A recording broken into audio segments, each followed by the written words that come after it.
Evaṃ me sutaṃ ekaṃ samayaṃ bhagavā Savantiyaṃ viharati jetavane anātapindikaṃ ārāme Atako aññatarā devatā abhiṅkantāya rantiyā abhiṅkantavannā Kevalakampaṃ jetavanaṃ obāsenvā yena bhagavate nupasaṅkamī Upasaṅkaminvā bhagavantaṃ abhivādenvā ekamantaṃ antāsī Ekamantaṃ titākosā devatā bhagavantaṃ gātāya anjabāsī Bahudevā manunsāca mangalāni acintayuṃ Akankamānā sontānaṃ brohi mangalamuttamam Asevanāca bālānaṃ panditānaṃ ca sevanā Pujāca pujanīyānaṃ etaṃ mangalamuttamam Patirūpadesavāsoca pumbēca katapuññatā Anta sammā panidhica etaṃ mangalamuttamam Bahu sancanca simpanca vinayoca susiṅkito Subhāsitāca yāvāca etaṃ mangalamuttamam Mātā pitu upantānaṃ puntadāraṃ saṅgaho Anākulāca kammantā etaṃ mangalamuttamam Dānaṃca dhammacariyaca ñātakānaṃca saṅgaho Anavajjāni kammāni etaṃ mangalamuttamam Ārati virati pāpā manjapānāca saññamo Appamādoca dhammesu etaṃ mangalamuttamam Gāravoca nivātoca santuntīca kataṃ yutā Hālena dhamma savanaṃ etaṃ mangalamuttamam Khantīca sovacansatā samanānaṃca dansanaṃ Hālena dhamma sākañca etaṃ mangalamuttamam Tapoca brahmacariyaṃca ariya sañcāna dansanaṃ Nibbāna sañcikiriyāca etaṃ mangalamuttamam Puntaṃ loka dhammi cintaṃ yansana kampati Asokaṃ virajaṃ kemaṃ etaṃ mangalamuttamam ඒතාදිසානි කන්වාන සම්බන්තමපරාදිතා සම්බන්ත සොන්තිං ගංචන්තිතං තේසං මංගල මුන්තමන්ති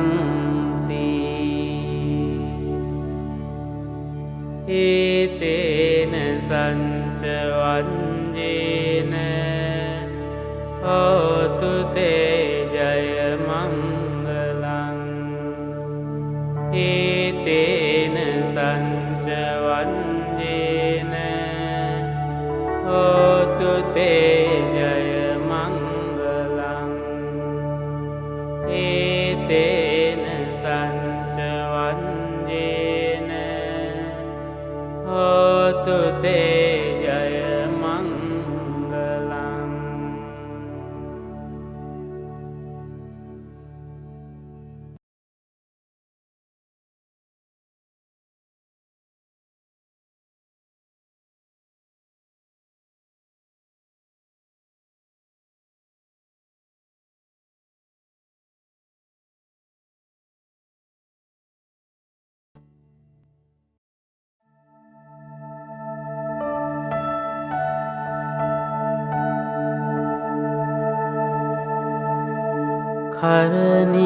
කරණීයමන්ත කුසලේන යන්තං සන්තං පදං අභිසමිංච සක්කෝජුච සුජුච සුවචෝචන් සමුදු අනතිමානි සන්තුන්සකෝච සුභරෝච අම්පකින්චෝච සල්ලහුකවුන්ති සන්තින්ද්‍රියෝච නිපකෝච අම්පගම්බෝකුලේසු අනුනුගින්දෝ නචකුන්දං සමාචරේකින්චි යේන විඤ්ඤූ පරේ උපවදෙයුම් සුඛිනෝ වාකේමිනෝ හන්තු සම්බේ සන්තා භවන්තු සුඛිතන්තා ඒකේචිපාන භූතන්ති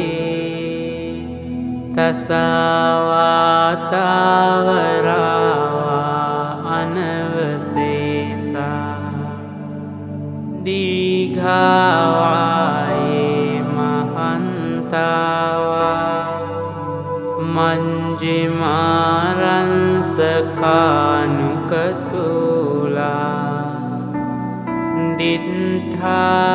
දිත්ථාවායේව අන්දින්තා යේච දුරේ වසන්ති අවිදුරේ භූතාවා සම්භවේසීවා සම්බේ සන්තා භවන්තු සුඛිතන්තා නපරෝ පරං නිකුම්බේත ඥාති මඤ්ඤේත කන්තචිනං කංචි ව්‍යාරෝසනා පටික සංඥා ඥාඤ්ඤමඤ්ඤංස දුක්ඛමිච්ඡේය මාතා යතානියං පුන්තං ආයුසා ඒක පුන්ත මනුරංකේ ඒවම්පි සම්බ භූතේසු මාන සංභාවයේ අපරිමාණං මෙත්තංච සම්බලෝකස්මින් මාන සංභාවයේ අපරිමාණං උන්දං අදෝච තිරියංච අසංභාදං අවේරං අසපත්තං තින්ඨං චරං නිසින්නෝවා සයානෝවා යාවතංස විගතමින්දෝ ඊතං සතින් අදින්ඨේය බ්‍රහ්මමේතං විහාරං ඉදමාහෝ දින්ඨින්ච අනුපගම්ම සීලවා දන්සනේන සම්පන්නෝ කාමේසු විනය්‍යගේදං නහි ජාතු ගම්බසේයං පුනරේති.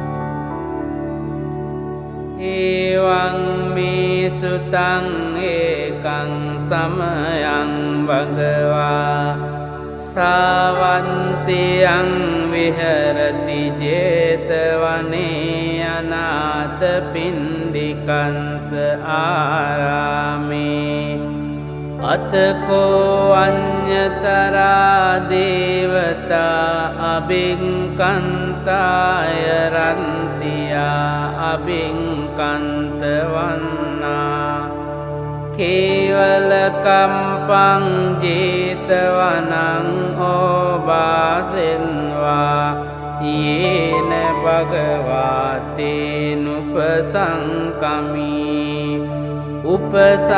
උපසංකමින්වා භගවන්තං අභිවාදෙන්වා ඒකමන්තං අන්තාසී ඒකමන්තං තිතාකෝසා දේවතා භගවන්තං ගාතාය අංජබාසී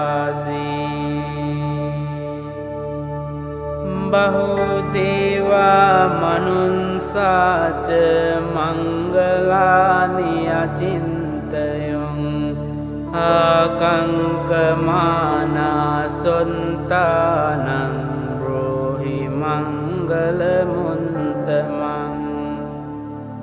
අසේවනාච බාලානං පණ්ඩිතානං ච සේවනා පූජාච පූජනීයානං ඒතං මංගලමුන්තමං පතිරූපදේශවාසෝච පුම්බේජ කත පුඤ්ඤතා අන්ත සම්මා පනිදිච ඒතං මංගලමුන්තමං බාහු සංචංච සිම්පංච විනයෝච සුසිංකිතෝ සුභාසිතාච යාවාචා ඒතං මංගලමුන්තමං මාතා පිතු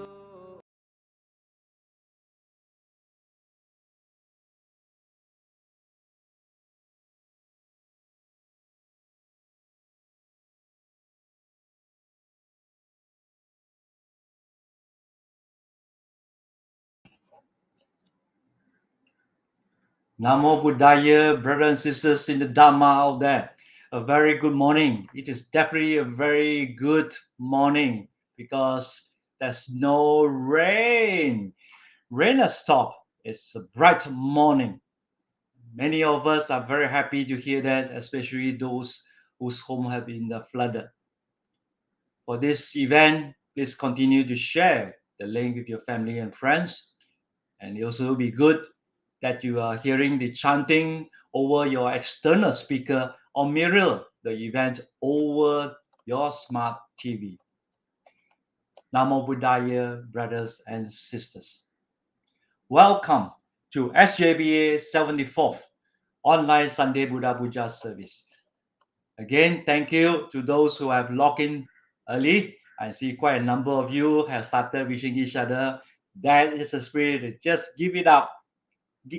Continue. Keep it up with that effort. And it will give an encouragement to all of us to log in early in order to participate in the morning puja service. And also like to welcome our Dharma friends who are watching all over the country. Welcome to those devotees who are in the Klang Valley. And also a recourse post to the Klang Coast. Welcome. And let us relax while we are carrying out the puja service. Have a calm mind. Don't think of the past and the future, but be at the present moment. At this morning, Brother Chin Siuchun is not with us as he's helping out the flood victims and being as one of the organizer of a team to help those being affected. I'd like to hand over control to our puja leader, Sister Anne Siu. Over to you, Sister Anne. Thank you, Brother Chuan. Good morning, brothers and sisters in the Dhamma. Let us begin with our Buddha Puja. Brothers and sisters, let us pay homage to the Triple Gem. Buddhang Pujemi, Dhammang Pujemi, Sanghang Pujemi.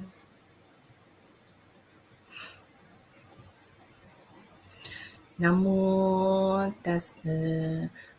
But brothers and sisters in the Dhamma, let us together take refuge in the Triple Gem and observe the 5 precepts. Namo Tassa Bhagavato Arahato Samma Sambuddhassa. Namo Tassa Bhagavato Arahato Samma Sambuddhassa. Namo Tassa Bhagavato Arahato Samma Sambuddhassa. Buddhang Saranang Gacchami, Dhammang Saranang Gacchami, Sanghang Saranang Gacchami, Dutiyampi Buddhang Saranang Gacchami, Dutiyampi Dhammang Saranang Gacchami, Dutiyampi Sanghang Saranang Gacchami, Tatiyampi Buddhang Saranang Gacchami, Tatiyampi Dhammang Saranang Gacchami, Tatiyampi Sanghang Saranang Gacchami. Panatipata Veramani Sikkhapadang samadhiyami. Adinadana veramani sikkhapadang samadhiyami. Kamesu miccacara veramani sikkhapadang samadhiyami. Musavada veramani sikkhapadang samadhiyami. Surameraya majjapamadatthana veramani sikkhapadang samadhiyami. Imani panca sikkhapadani samadhiyami. Imani panca sikkhapadani samadhiyami. Imani panca sikkhapadani samadhiyami. Sadhu, sadhu, sadhu.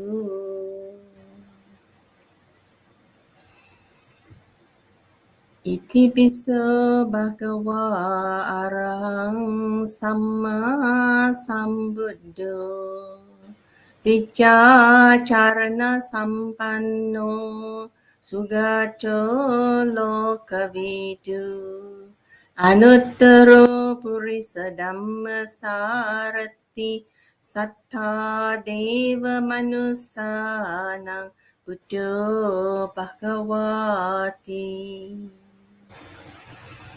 Swakato bhagavata dhammo sanditiko akaliko ehipassiko oppanayiko paccattang veditabbu vinyuhiti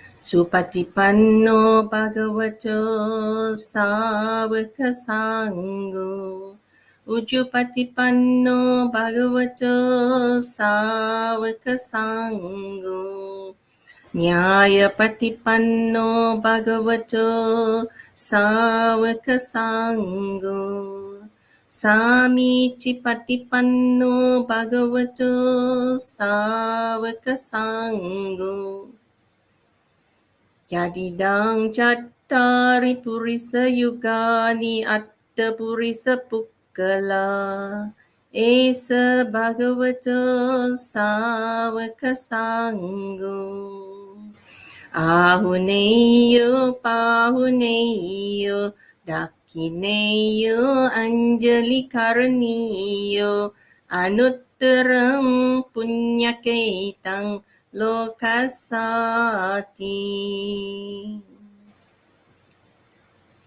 Vandami cetiyang sabbang sabbatani supatititang Saririka datu mahabodhi Buddha rupang sakalang sada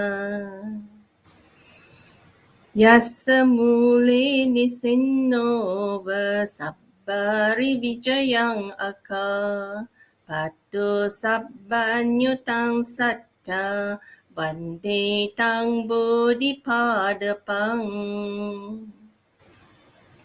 Ime ete mahabodhi Lokanattena pujita Ahampite namassami Bodhi raja namattute Ganasara paditena dipena tamadansina Tiloka dipang sambuddhang pujayami tamonudang Ganda sambara Tena dupena sugandina pujaye pujaniyam tang puja bhajana muttamang Vannaganda gunopetang etang kusuma santating Pujayami munindasa siripada saruruhe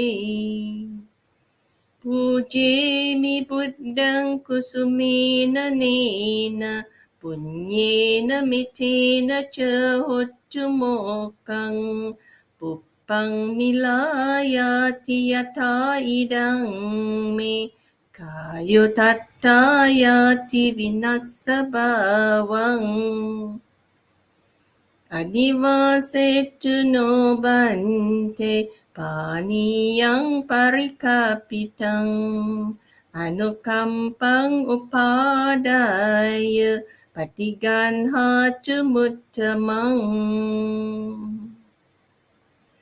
Kayena vacha chittena pamadena maya katang Achayang kamame bante puripanya tathagata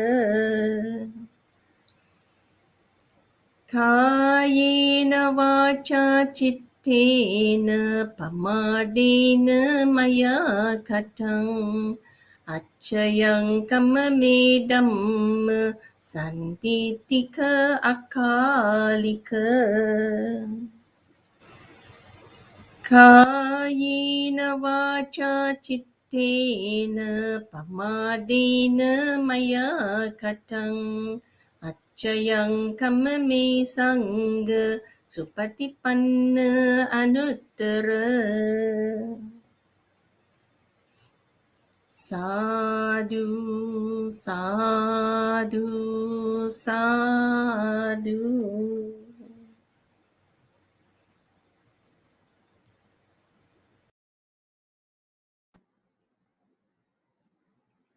Sadhu, sadhu. Thank you very much, Sister Anne.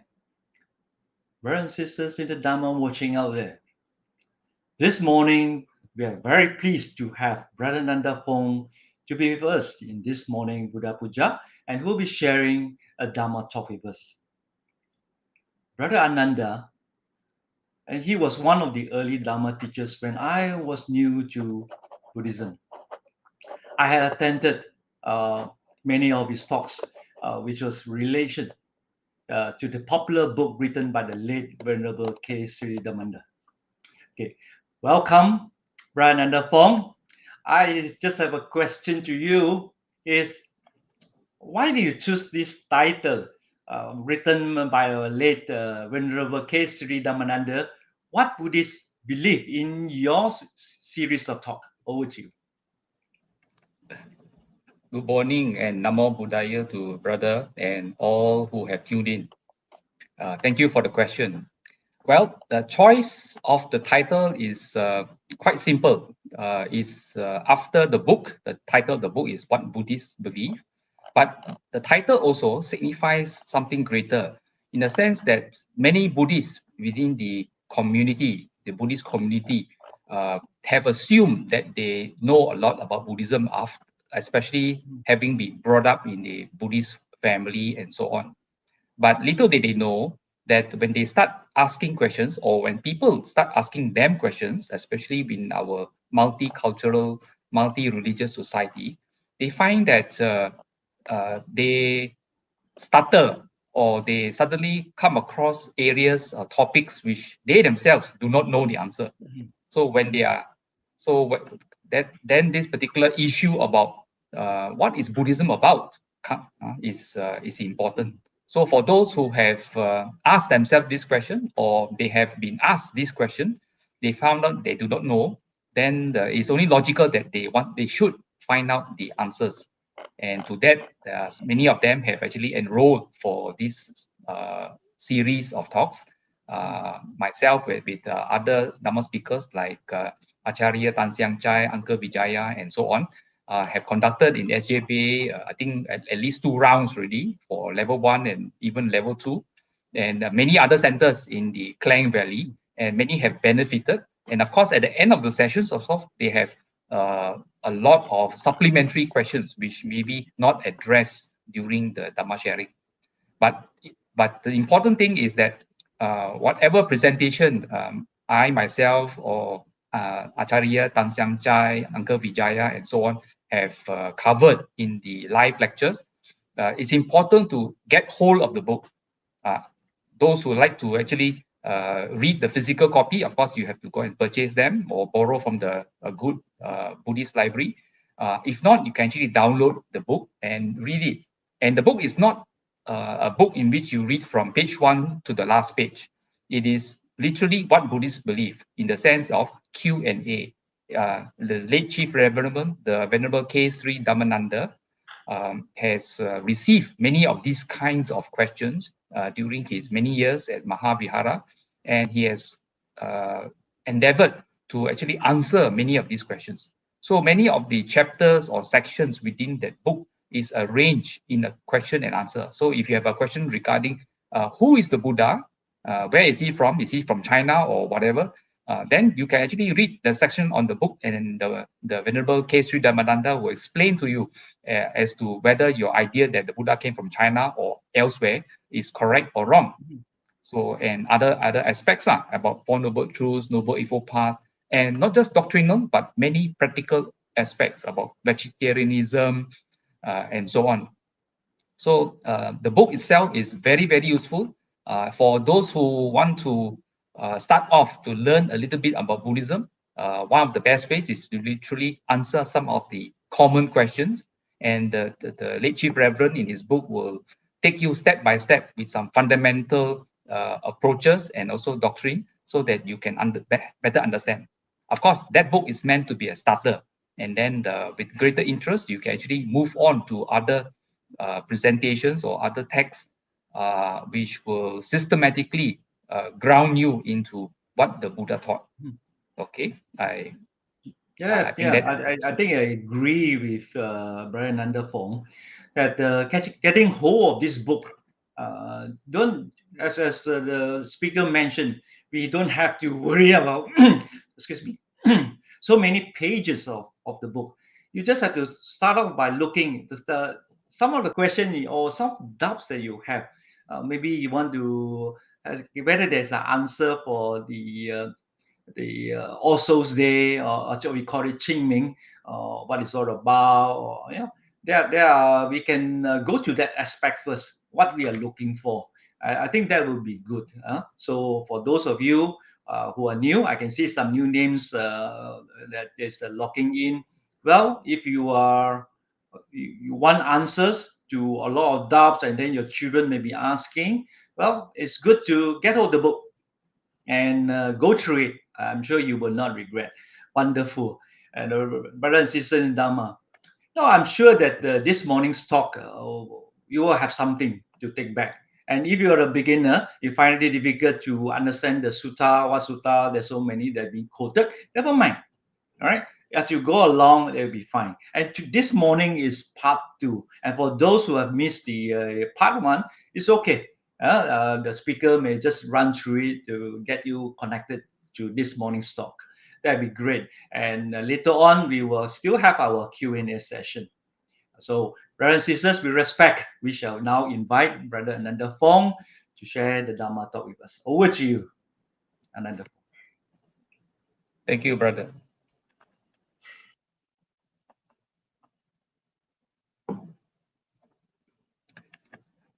Today's talk is entitled Reflections While Walking on the Dhamma Path, and this is part 2.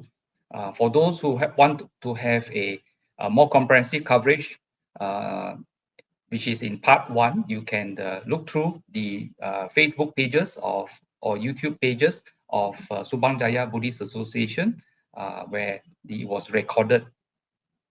So in part 2, I will go through a quick revision of some of the topics. But in this particular page, the Dona Parker Sutta, you will notice that many a time I will quote the sutta either at the top of the page or at the bottom. And you notice SN 3.13. SN is the Samyutta Nikaya. That means I'm quoting a reference from the Tipitaka, and this is chapter 3, sutta number 13. And this is a conversation in which King Pasenadi of Kosala, what they call, had with the Buddha.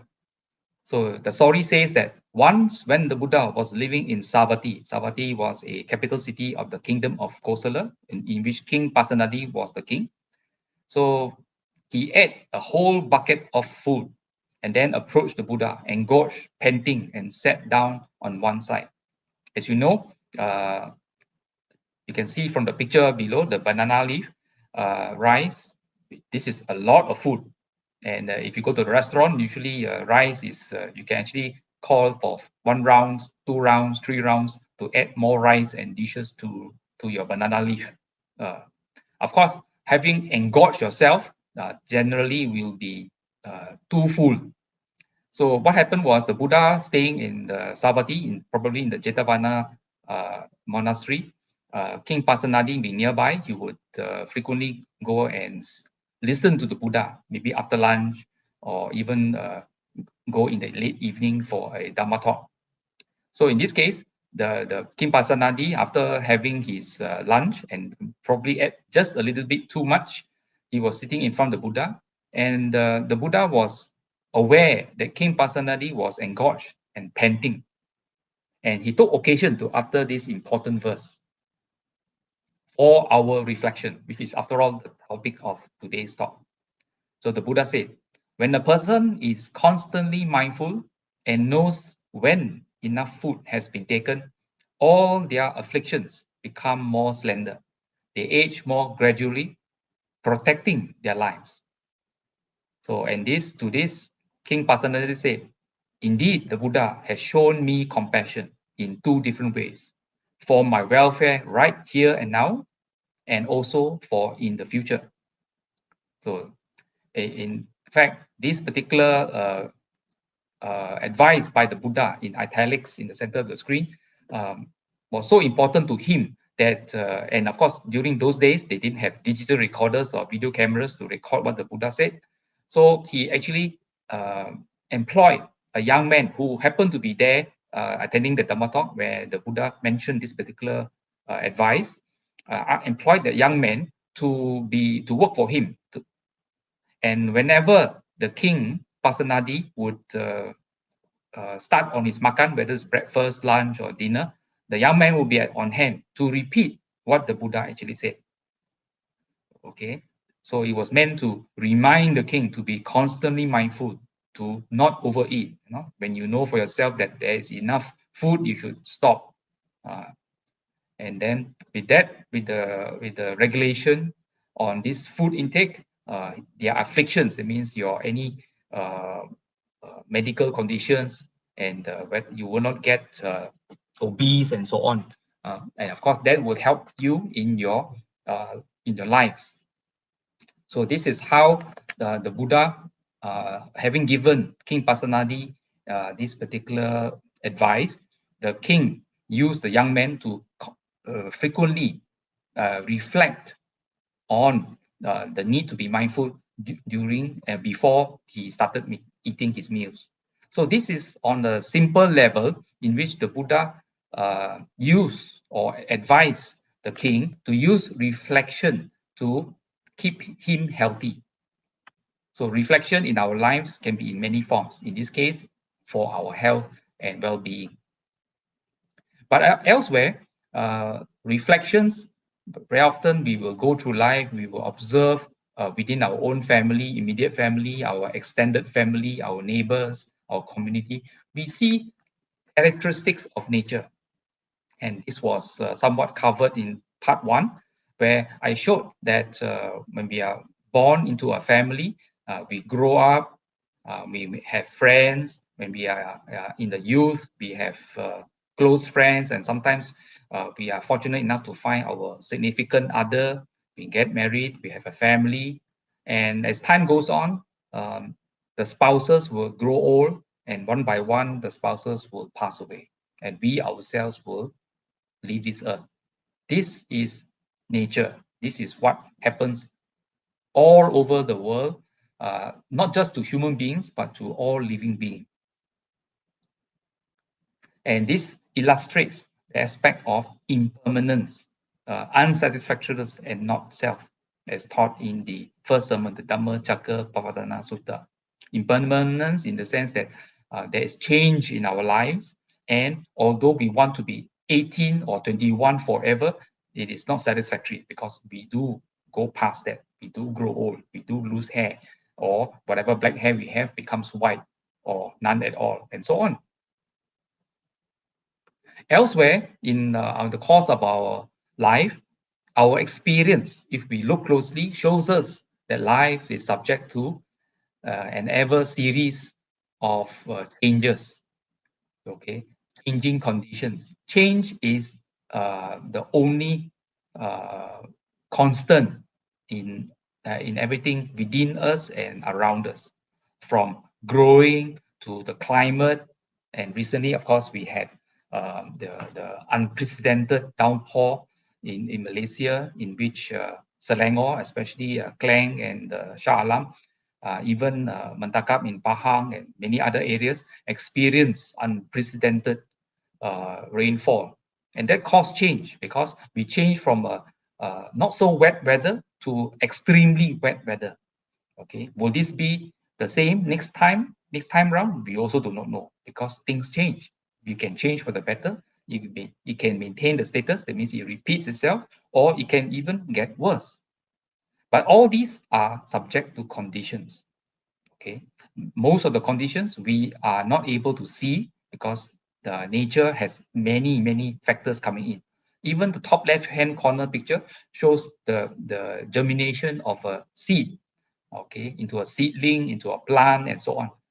That itself, the germination process itself is subject to many conditions. Not just a good or having a good seed, not a dead seed, but a good seed with soil, with nutrients, with water, moisture in the soil, with oxygen, with warmth.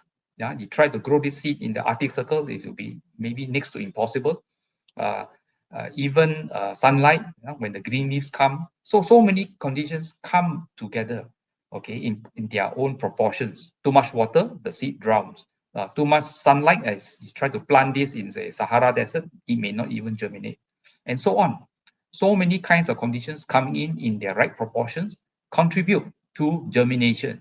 And then the plant itself, as it has roots and green leaf, also adds certain conditions, because green leaves with nutrients and sunlight and warmth and carbon dioxide in the air, what happens? The plant makes oxygen. So it itself adds to the conditions around it. So everything around us are subject to conditions, and it is change. In fact, life equals change. If there's no change, there is no life. So we come to the aspect about Buddhism. What is Buddhism about? Well, in the Vinaya Pitaka, the Pitaka, as you know, comprises of the Vinaya, the Sutta, and the Abhidhamma Pitaka.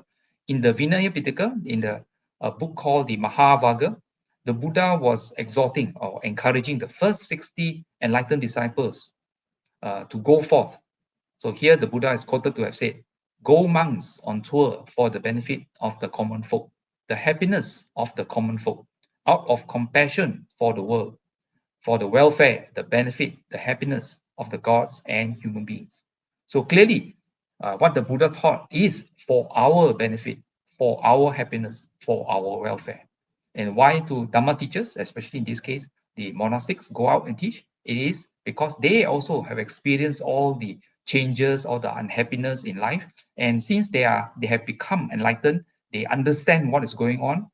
They share the good news out of compassion for the rest of us, fellow human beings. So the last time we talked about handling ideas. We go through the world from going to kindergarten. Some of us are fortunate enough to attend kindergarten, going to primary school, secondary school, and so on. And once you're in the working field also, we are what they call subject or presented with many opinions, ideas, some ridiculous, some very valid. but how do we handle ideas? And the Buddha, to the Kalamas, mentioned that you should not go by reports, legends, traditions, scripture, logical conjecture, inference, by analogies, agreement through pondering views, by probability, by the thought, this contemplative, this monk is our teacher. So in this, especially number 10, the Buddha is saying, don't even believe the Buddha just because you think that he is your teacher. And to quick forward, the Buddha even gave how do you judge ideas. And this particular iteration, the Buddha said, when you know for yourselves, this is an important part. When you know for yourselves, it means use your experience, use your common sense, use your rationality. Okay, not what you believe, but what you know is real because you have seen it around, you have experienced it yourself. Most people call this common sense and experience. So when you know for yourself that these qualities, these ideas mentioned to you, these opinions mentioned to you are skillful, these qualities are blameless, these qualities are praised by the wise, these qualities, when adopted and carried out, lead to welfare and to happiness, then you should enter and remain in them. Obviously, the opposite holds true, that if they are not skillful, they are blameful, they are criticized by the wise, when adopted and carried out, that lead to harm and unhappiness, then you should throw these ideas and opinions away and reject them. Now, the whole of Buddhism, the Buddha taught the path to happiness. As mentioned, the whole of Buddhism is for our welfare, for our happiness, for our welfare. And this is encapsulated in the Noble Eightfold Path. Now, first of all, the word Noble Eightfold Path. 3 areas we have to cover. First, it is a path. Path is not just something we just look like, oh, so beautiful, this garden. But a path is to be treaded upon, to be walked on. That means you have to take the journey. Okay, you want to go somewhere, you want to go towards happiness, to achieve happiness, you have to walk the path. Okay, you have to, it's not somebody walk on your behalf, but you walk the path yourself so that you can get to a certain destination. And what is that destination? Nobility. Nobility in the sense that you are changing yourself, you are transforming yourself, okay, from what you are right now to a more noble person, a person who is compassionate, the person who is generous, a person who is kind, considerate, thoughtful, and so many other aspects. And what is that path? What do you need to do to make yourself more noble? It is the factor of 8 listed here, but not just 8, they are 8-fold. Now, there are 8, and 8-fold are 2 different things. 8 may suggest that you can cherry pick, I want to practice right speech. That alone will give me happiness. And this is not what the Buddha taught. The Buddha said 8-fold. 8-fold means all 8 factors coming together, supporting each other in various amounts and at different times to give us a chance on this path to attain nobility. So it is 8-fold. All 8 are needed together. To cherry pick any one of them is not what the Buddha taught. So this comprise right understanding, right thought, right speech, right action, right livelihood, right effort, right mindfulness, and right concentration. Notice at the bottom of the page, I quote the source where I obtained this information, which is the Dhamma Cakka Palatana Sutta from the Samyutta Nikaya, chapter number 56, sutta number 11.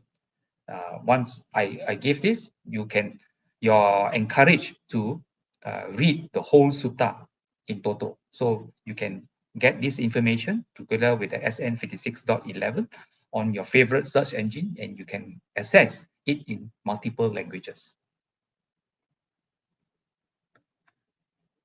And in part 1, 2 weeks ago, I shared you what the Buddha taught his son, the Venerable Rahula. Venerable Rahula was around 7 years old when he was ordained as a novice. And in this particular sutta called the Amba Balatika Rahulovada Sutta from the Majjhima Nikaya, Sutta number 61, the Buddha was advising Rahula how he should conduct himself, how he should reflect, how he should judge what to do and what not to do. And in this concluding, what they call portion of the sutta, the Buddha mentioned, thus, Rahula, you should train yourself. And this is important. The word train is very important. Even at the beginning of this puja, this session this Sunday, and many previous sessions, you will come across the 5 precepts. Panatipata, Veramani, Sikha, Padang Samadhiyami. You will see the Pali word called Sikha. Sikha means to train. So the whole aspect about Buddhism is a training aspect. There are no commandments here. The Buddha encourages you to uplift yourself, to attain happiness yourself, but through training. Why do you need to train in your life? Well, we have been training. When we were born, we do not know how to walk immediately. We had to train to learn how to turn over as a baby in the cot. We have to learn how to crawl to develop certain muscles. We have to learn how to balance to be able to stand up. We have to learn how to walk and later run, and so many things. All these aspects of learning itself is training. And as with training, there are always failures and successes. But as you keep at it, what happens? The failures become lesser and lesser, and the incidents for success becomes more and more. And of course, the more you train, the more expert and proficient you become. So that's why the Buddha advised Rahula, you should train yourself. But train in what? That I will purify my bodily actions through repeated reflection, reflecting before you do, while you do, and after you do, whether those actions, those bodily actions, and of course, in the next sentence, I will purify my verbal actions, I will purify my mental actions. So bodily, verbal, and mental actions to reflect before, during, and after, whether those actions will cause myself harm, will cause another person harm, or cause both of us harm. And of course, if it causes harm in any combination, you should refrain from doing it. And of course, if it doesn't cause harm, it benefits me and it benefits others and it benefits both of us, then you may proceed to do it. If it benefits me only but harms another, of course, you should not do it. So these are the repeated reflections the Buddha advised his son Rahula to practice. And clearly, reflection is an important tool for us to make progress on the Noble Eightfold Path towards attaining happiness for ourselves. So that is what the Blessed One said or taught, and gratified Venerable Rahula, delighted in the Blessed One's words. This is the conclusion of that particular sutta. So do read the sutta in total. Now, as you saw, there are so many things to train yourself in, to practice, to attain happiness. And here the Buddha clearly says that this practice is to be done gradually. Just as the ocean has a gradual shelf, a gradual slope, a gradual inclination with a sudden drop-off only after a long stretch. In the same way, this doctrine and discipline, Dhamma Vinaya, this is how the Buddha referred to his teachings, Dhamma Vinaya, has a gradual training, a gradual performance, a gradual progression with the penetration to enlightenment only after a long stretch. And this is recorded in the Uposatha Sutta from the Udana. But everything is step by step. You do not say, I'm a Buddhist, and the next moment you are already enlightened. It never happens that way. And our experience in life shows us this way too. We have to progress. An important aspect is that you are responsible. Okay, if you're hungry, you have to eat, not somebody eat on your behalf. Okay, that is experience. That is the common sense that we have gained from life. But in this particular case, actions of body, speech, and mind have repercussions. And the Buddha says in this particular sutta that I am the owner of my deeds or actions. heir to my deeds. Deeds are my womb, my relative, my refuge. I shall be the heir of whatever deeds I do, whether good or bad. So you own them. Now, this is regardless of whether a policeman catches you or not. Okay, this is a very, that kind of attitude is a very silly kindergarten attitude. But we are adults, so you should own up to your actions of body, speech, and mind. You are responsible. You inherit them.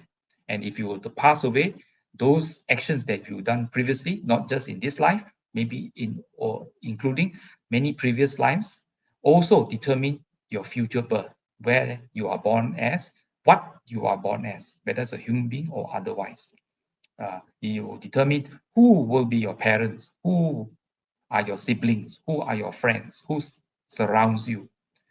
And my refuge, in the sense that when you need help, via advice or physical help, whether you will get good refuges, good help or not.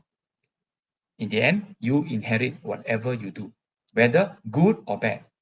So this is the eternal law. And this deeds, now how is karma made?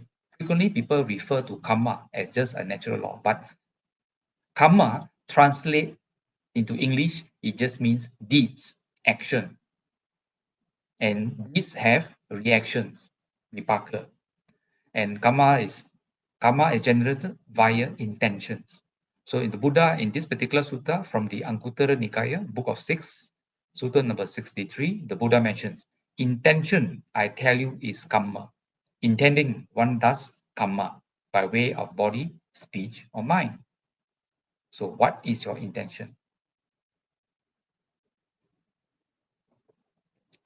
So coming to another aspect of reflection, now continuing from part 1, the last 2 weeks, Upajatana Sutta from the Anguttara Nikaya book of 5, Sutta number 57. The Buddha advised that one should reflective this frequently. So here the Buddha says, there are these 5 facts that one should reflect on often. Whether one is a woman, a man, lay, or ordained. That means even a monk must or should reflect often. Which 5? I am subject to aging, have not gone beyond aging. This is the first fact that one should reflect on often, whether one is a woman, a man, lay, or ordained. Now, this seems very commonsensical to us. But the problem is that many people go on their lives as if they do not age. Okay, but constant reflecting on this reminds us to stare at reality right in the face, that you and I are subject to aging. We will grow old and so on. The second reflection is, I'm subject to illness and have not gone beyond illness. Most of us in our lives have got ill. It can be just running nose. It can be what they call tummy ache, dysentery, and many other kinds of illnesses. The moment we came into this earth, I'm subject to death and have not gone beyond death. Well, we can verify this for ourselves. We haven't seen one person who has gone beyond death, at least right before us. I will grow different, separate from all that is dear and appealing to me. We do grow apart in terms of relationships, even with our parents, with our siblings, with our loved ones, and our friends, and so on. Because each of us are subject to different experiences. Our approach to it, our thinking of it, our rationality towards it presents us different paths.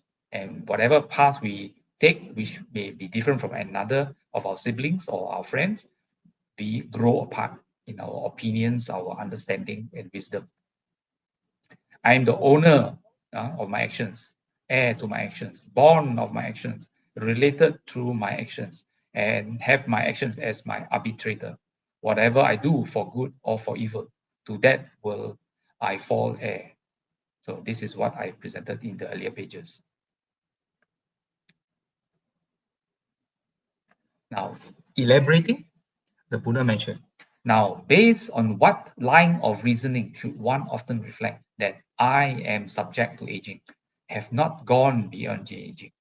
There are beings who are intoxicated with youthfulness, and intoxication of youth. Because of that intoxication with youth, they conduct themselves in a bad way, in body, speech, and in mind. But when they often reflect on that fact, that youth's intoxication with youth will either be entirely abandoned or grow weaker. Now, here, the Buddha is drawing us away from intoxication with the aspect of youth. That when you're young, a lot of people have the idea that I will be a youth, be 18 or 21 forever. But if we ground ourselves in reality, we observe around us, our parents, our relatives, and other those around us in our community, we will see that they will age. We ourselves will age.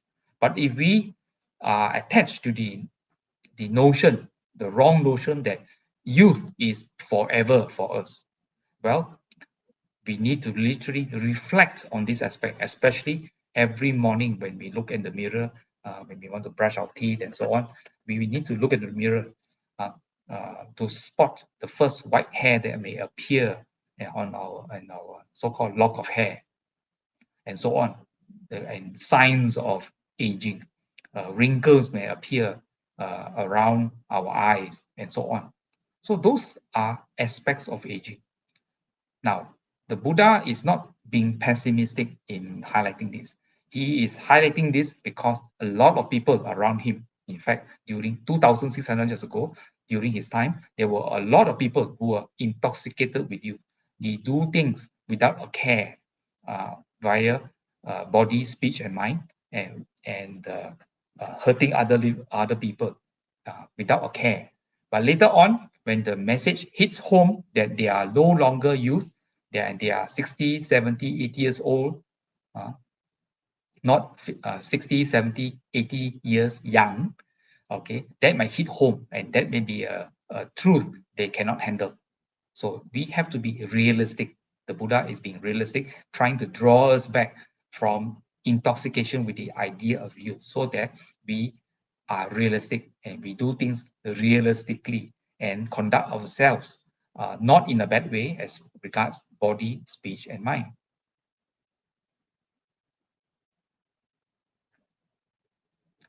And the Buddha continued, now based on what line of reasoning should one often reflect that I am subject to illness, have not gone beyond illness. There are beings who are intoxicated with a healthy person's intoxication with health.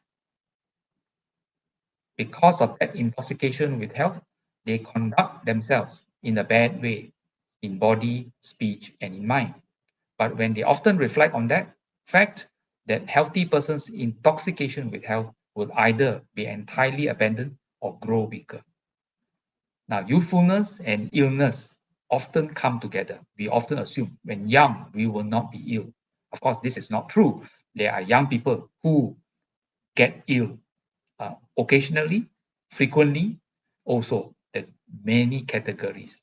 And of course, in this pandemic, this has really hit us home all too often. We have seen many documentaries. We have seen many videos online that show that people who thought they were in the peak of health, they were young, they were bodybuilders, they live healthily, they eat right, they have been jogging even to marathons, they are super fit, but yet they can catch the virus. And the experience of the virus shared in many of these videos clearly show that these people, super fit people who have not been ill, in fact, or rather ill rarely, and have been hit by this particular virus, their what they call bodily functions, and these people attest to the serious deterioration in their bodily health. If they did not pass away from this particular virus, and if they manage to survive, they will attest to the issue of decreased healthiness, decreasing in health in this aspect or that aspect, loss of taste, loss of smell, loss in stamina because this virus affects the lungs and so many other aspects. So to just disregard illness and say that, oh, I shall be healthy is absolute, what they call, ignoring reality in its face. So this reflection helps us to remind us. The implications of this is, of course, we take actions. The fact that we are vulnerable, we can get ill. So we have to take precautions to stay healthy, not just via a healthy diet, healthy exercise, enough sleep, and so on, but other precautions. And of course, in this pandemic, we keep on hearing about standard operating procedures, SOP, to prevent us from catching the virus. So these are some of the little things which we can do, including getting the vaccination and so on. These are tools we add to our bodily arsenal to keep us healthy, to keep us from falling ill, or at least from falling very, very ill.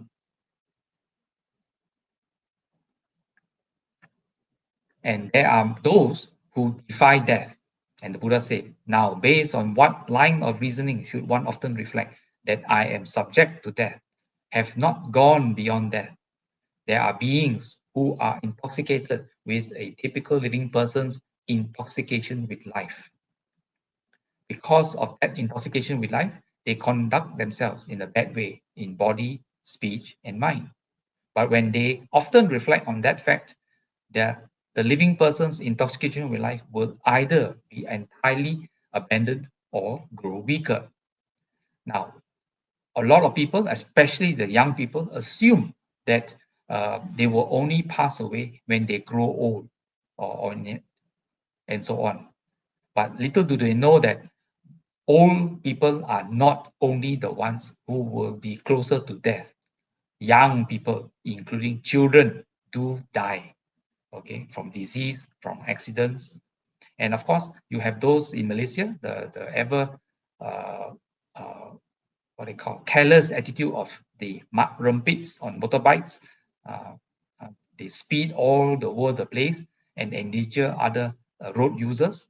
They are flaunting their youth in defiance of death.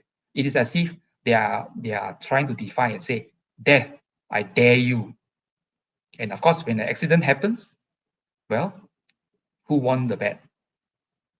So this reflection lets us come back to reality, to say that, to be aware that death can come at any time, whether you are children, whether we are in the youth or middle age and old age. So we have to reflect. This kind of reflections, what they call, draw us back into reality and make us become more rational, make more intelligent and wise choices within our lives. That is one of the functions of this reflection. And the Buddha continued, now based on what line of reasoning one often reflect that I will grow different, separate from all that is dear and appealing to me. There are beings who feel desire and passion for the things they find dear and appealing. Because of that passion, they conduct themselves in a bad way in body, speech, and mind. And when they often reflect on that fact that desire and passion for things they find dear and appealing will either be entirely abandoned or grow weaker. Well, this is the aspect of change. Change because as we grow over as living beings, we experience different things. We encounter different experiences. Our interpretation, what we take home from those experiences, will make us grow up differently. And sometimes these differences in our understanding, our opinions, and so on, will make our character change. And because of that, our relationships with our parents, even with our spouse, with our siblings, our close friends, our work colleagues, and so on, school friends, and so on, may change because each of us have different experiences. We grow. The ability to stay true friends is a remarkable, what I call, stand, in which we may have similar experiences, yet it draws us closer. That is also a possibility. But we cannot throw away the fact that there is a chance that as we go through life, we may grow apart because we have different ideas, different understandings, rightly or wrongly. And in the end, the Buddha said, now based on what line of reasoning should one often reflect that I am the owner of my actions, heir or inheritor of my actions, born of my actions, related through my actions, and have my actions as my arbitrator. Whatever I do for good or for evil, to that I shall fall heir. So this is an aspect of karma. So there are beings who conduct themselves in a bad way in body, speech, and mind. But when they often reflect on that fact, that bad conduct in body, speech, and mind will either be entirely abandoned or grow weaker. So that is the whole purpose of this series of 5 reflections, that we see them for what it is, to see them as real around us. We can see with our own eyes on other people, affecting other people. If we are mindful enough, we can see it happening to us. And because of that, we throw away all these, what they call, irrational delusions, and we are steeped in reality. And we conduct ourselves through life in reality, not through our, what I call, castles in the air, sort of. So now a disciple of Noble Ones considers this. I'm not the only one subject to aging, who has not gone beyond aging, to the extent that there are beings, past and future, passing away and re-arising. All beings are subject to aging, have not gone beyond aging. So the earlier reflections was referring to us, ourselves. But now the Buddha draws our attention to other people around us, whether our parents, our spouse, our siblings, our friends, or the community. We can see that other living beings are also subject to aging, have not gone beyond aging, and so on. And when he or she often reflects on this, and the factors of the path take birth. Why? When the factors of the path take birth, the path means the path towards enlightenment. When you come down to reality, not stay in the clouds of irrationality, the person, the factors of the path, the Noble Eightfold Path takes birth. He or she sticks with that path. He develops it. He cultivates it.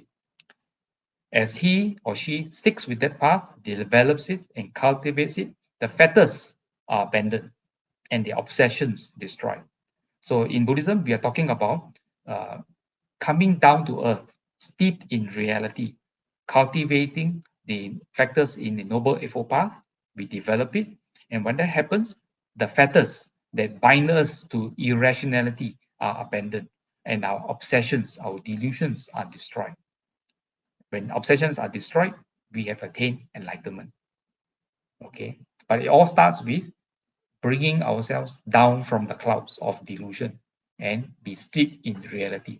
Then only the factors of the Noble Eightfold Path can take birth. So the Buddha continues. Further, a disciple of the Noble Ones considers, I am not the only one subject to illness, who has not gone beyond illness. So we can see in others too.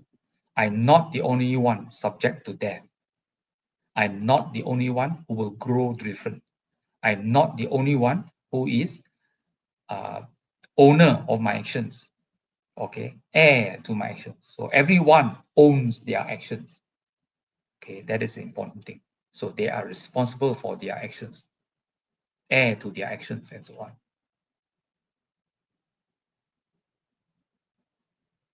Now, moving on, we're talking about compassion in our lives. Now, important thing is that there are 2 things the Buddha mentioned that cause no remorse. Remorse being regret. Which two? There is a person who has done what is admirable. Now, if we have compassion to ourselves, most of the time we hear the word compassion, we talk about compassion to others. We have the other people who are suffering from earthquakes. We go in to help. We send in supplies, whatever assistance we can do. We have recent floods. We ourselves in whatever way we can, whether by donating in kind, donating money, donating our service. That means we go there personally to alleviate the suffering of our others. But compassion always starts with us. It has to come from within ourselves. We must have compassion for ourselves before we can show compassion for others. We cannot show compassion for others if we have no compassion for ourselves. And because of that, when we have compassion for ourselves, we take care of ourselves first. And while taking care of ourselves, we also see that, oh, the other living beings also are in the same boat as us. The boat of samsara, the boat of dukkha, the boat of impermanence. They also are suffering, like I am also suffering. Since I have compassion for myself, I need to also extend my compassion to others, because we are together suffering also in this world. And without remorse, this person who has done what is admirable, people praise them for it, has done what is skillful, has given protection to those in fear, has done nothing that is evil, savage, or cruel. Thinking, I have done what is admirable, this person feels no regret, feels no remorse. Thinking, I've not done what is evil, he feels no remorse, no regret. So these are the two things that cause no regret or remorse. And this is found in the book called the Iti Vuttaka, found in the Khuddaka Nikaya. Now, this is important. What is admirable? Admirable means actions done by us, which not just we praise ourselves, but importantly, those around us, those who are wise, praise us for it. We have done what is skillful. What is it that is skillful? Skillful actions that do not cause hurt to other living beings, do not cause hurt to ourselves. In fact, skillful means that help ourselves, that help other people also. So both actions are skillful. And of course, in these actions, protection to those in fear. So in going out to help those who have been suffering from the recent floods, we attempt our best to contribute to protection to those who are in fear of having no homes, having no food, having to wonder what happens to their next meal. Would they ever get a meal, a place to stay or not, and so on. And of course, importantly, that we do not do anything that is evil, savage, or cruel. So having done this for ourselves and for others, what happens? We feel glad. We feel no remorse. This is the path towards happiness via compassion.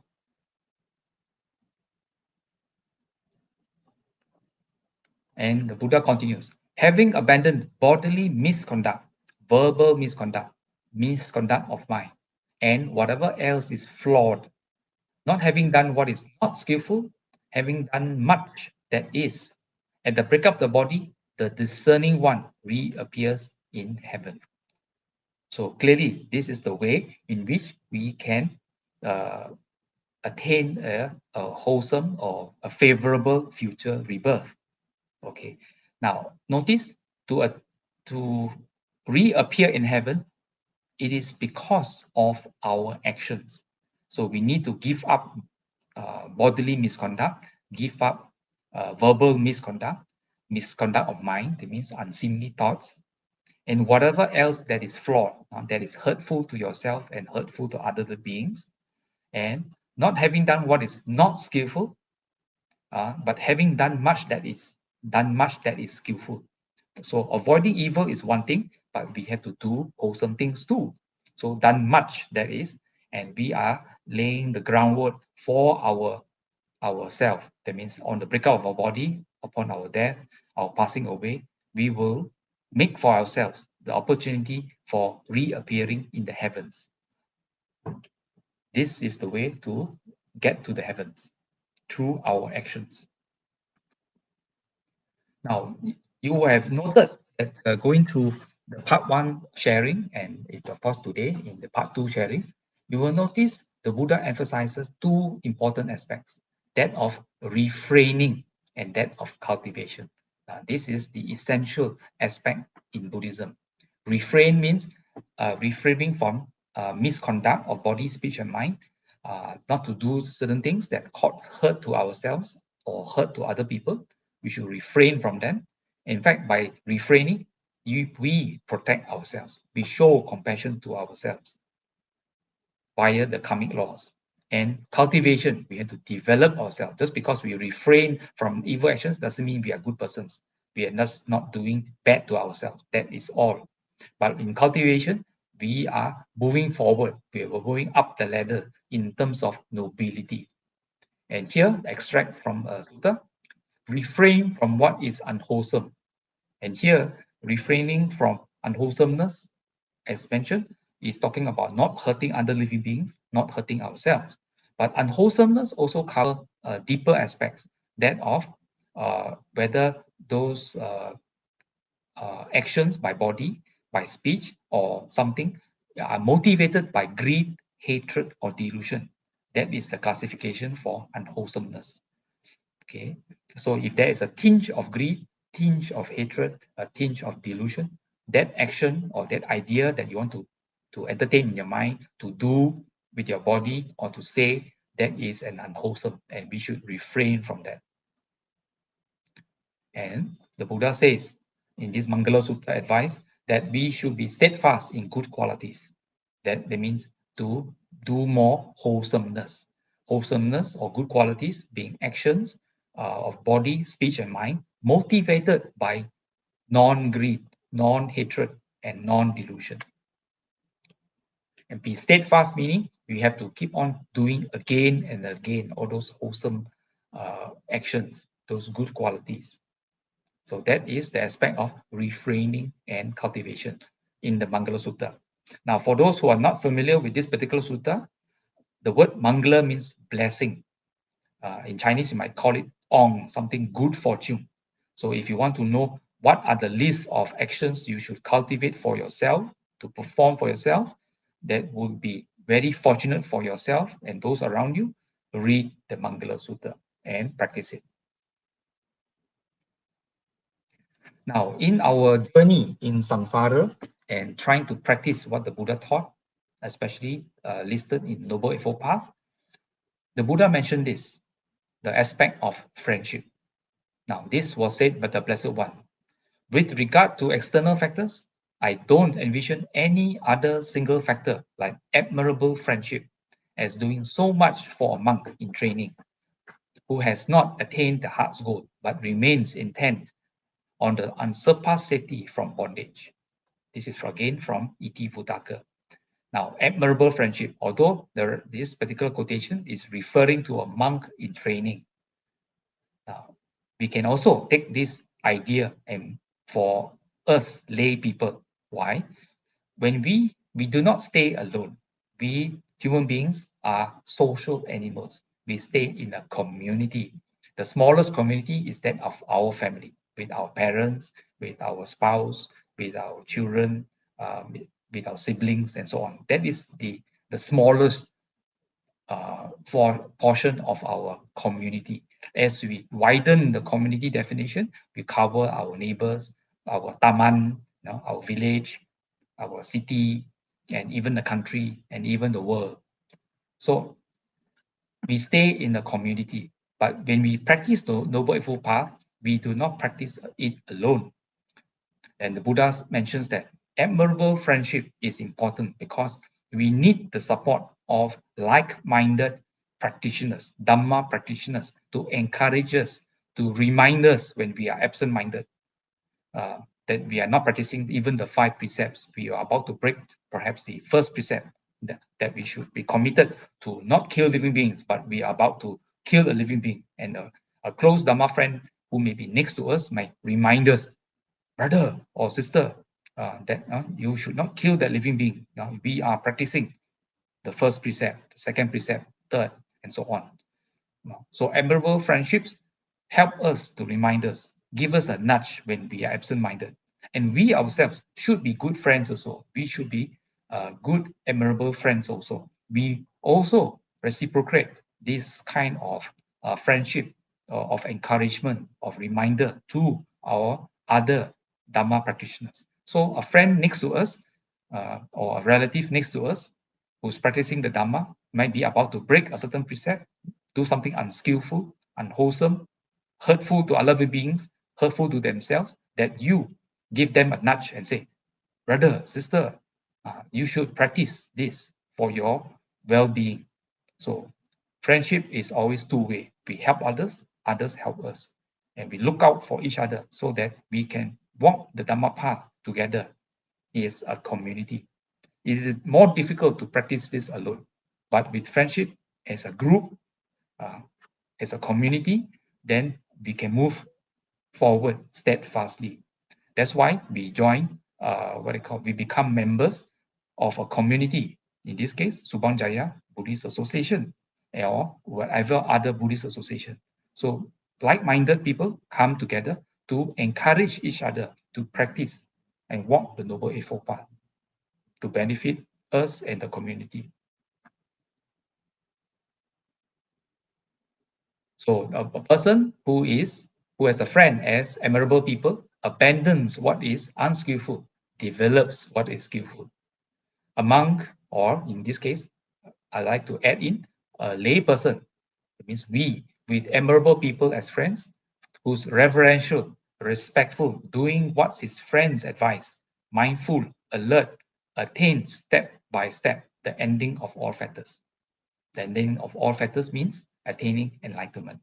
So this is the way. So even among monastics, whether monks or nuns in the monastic community, they also are not alone. They depend on fellow monastics to help them, to remind them to be mindful, to practice, to answer questions. So similarly, for lay people among ourselves, we may have questions regarding Dhamma. So we can ask our good friends, our Kalyana Mittras, good friends who advise us. If both of you do not know the answers, then we need to approach more knowledgeable friends that can advise us accordingly and educate us. So clearly, friends along the path are important and factor in our progress along the Noble Eightfold Path. Now, in this particular sutta, the Dutiya Mahanama Sutta from the Anguttara Nikaya Book of 11, the Buddha was back in his kampong, the Sakya kingdom in the capital city of Kapilavatthu, in which Mahanama, the lay Sakyan, had recently recovered from an illness, and he came to the Buddha and posed a certain question, and the Buddha gave this reply: "Excellent Mahanama, excellent. It is befitting for clansmen like you to approach the Tathagata." Tathagata means the Buddha referring to himself. Approach the Buddha and ask, for those of us living by means of various dwellings, places for the mind, by means of which dwelling place should we live? So what kind of attitude should we cultivate in our minds? And the Buddha advised, one who is aroused to practice is one of conviction, not without conviction. Now, conviction, the Pali word often is saddha. Saddha is just not faith, but more importantly, conviction. You're convinced, you have confidence. Okay. So one who is aroused to practice because of confidence and conviction, one with persistence aroused. Okay. Sometimes to have conviction is just to start the practice, but persistence aroused. That means the person has stamina to continue practicing the Dhamma path taught by the Buddha. One of established mindfulness, not muddled mindfulness. Okay, established mindfulness. In all our practice, the things that we do on the daily basis to practice the 5 precepts and so on, we need to be aware. We need to be awake, not drunk and not deluded in our fantasies. We have to establish mindfulness. and is centered in concentration, not uncentered. So centered in concentration, we have to be not distracted by all those things around us. And number 5 is discerning, not undiscerning. Discerning means we are wise. We consider things, we evaluate things, we see whether it hurts others or not. Does it, those ideas hurt us or not? So we are discriminating, we are discerning. So these are the 5 things which the Buddha advised Mahanama that we should cultivate within our minds when we go about our practice along the Noble Eightfold Path for our own benefit. Now, the benefits of recollecting. Now, established in these 5 qualities, you should further develop 6 qualities. This is the Buddha continuing. There is a case where you recollect the Tathagata, recollect the Buddha. Furthermore, there's a case where you recollect the Dhamma. There's a case where you recollect the Sangha. There's a case where you recollect your own virtues. There's a case where you recollect your own generosity. Further, you should recollect the Devas. Now, what is this list of 6 talking about? Recollect the Buddha. How does one recollect the Buddha? Well, in the earlier portion of this morning, before the Dhamma sharing, you have actually gone through the recollection of the Buddha. It's the qualities, the 9 qualities of the Buddha. It starts with Itipiso, Bhagava, Arahang, Samma, Sambuddho, and so on. Recollecting the qualities of the Buddha, reflecting upon the qualities of the Buddha. By doing such recollection, you are reminding yourself of the qualities, the wholesome qualities, the skillful qualities of the Buddha.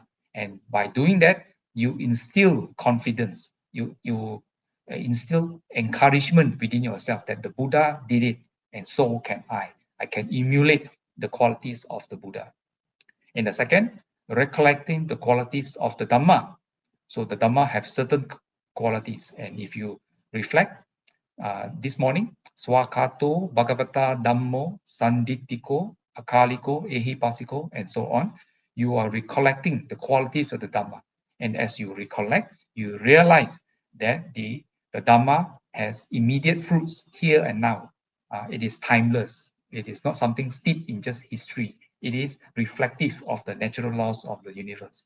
It is to be investigated and something in which you have to cultivate for yourself, okay, so that you can gain the benefits from it. So this is some of the benefits of recollecting or reflecting upon the qualities of the Dhamma. And there is the recollection of the Sangha.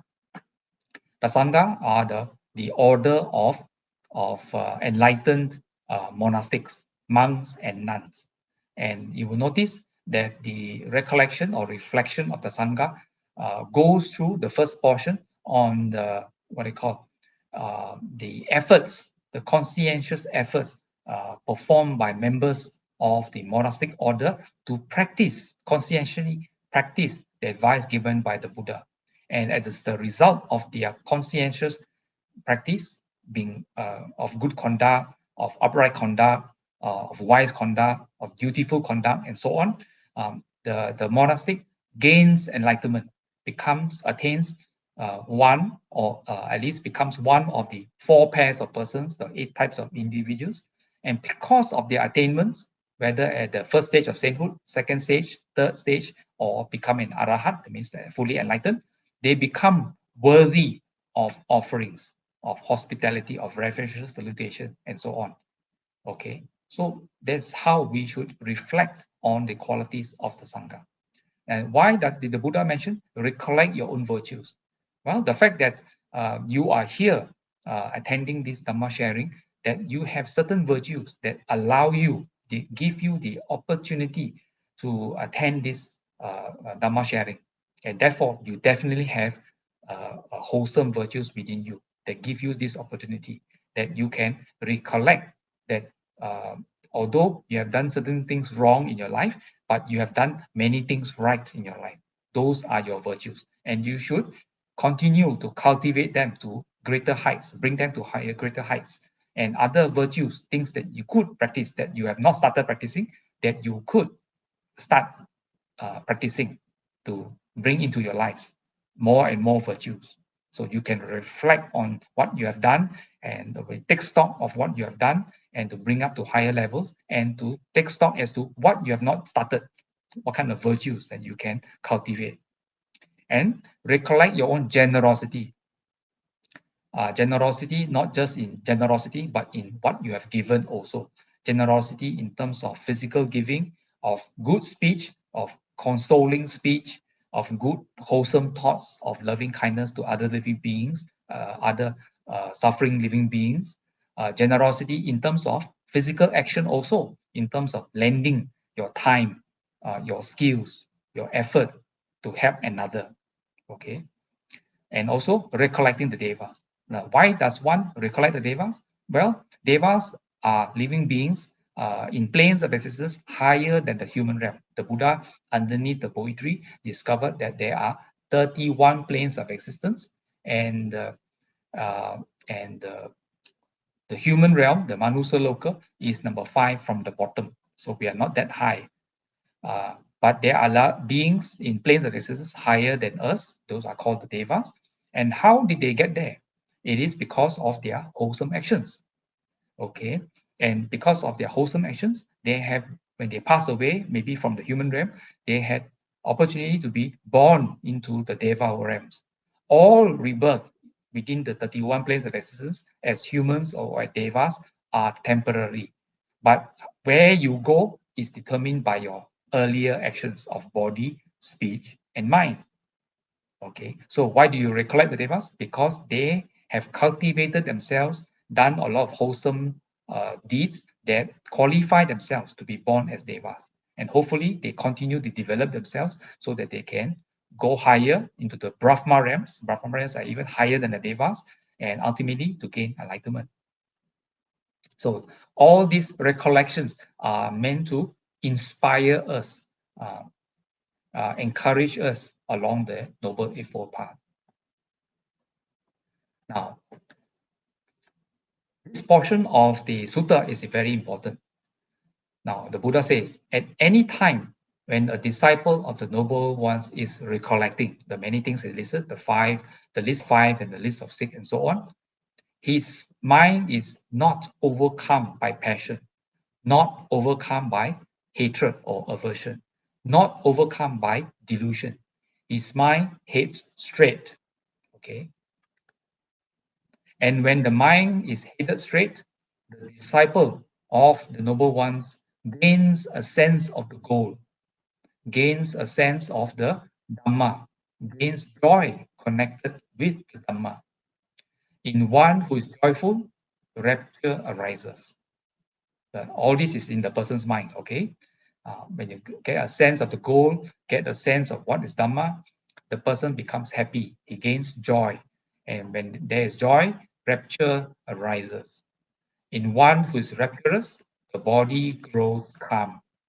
One whose body is calm, the person experiences ease. In one at ease, the mind becomes concentrated. The mind becomes concentrated means the mind attains the jhanic factors, which is deep concentration. These are the various stages in which one can practice right concentration by recollecting the list of 5 and the list of 6 mentioned in the previous page. That when your mind is not overcome by passion, hatred, and delusion, your mind steadily goes inwards and ultimately gains concentration, and that is Samma Samadhi. And the Buddha continues, Mahanama, you should develop this recollection. Okay, the list I mentioned in the previous page. While you are walking, while you are standing, while you are sitting, while you are lying down, while you are busy at work, while you are resting at home, crowded with children, and so on.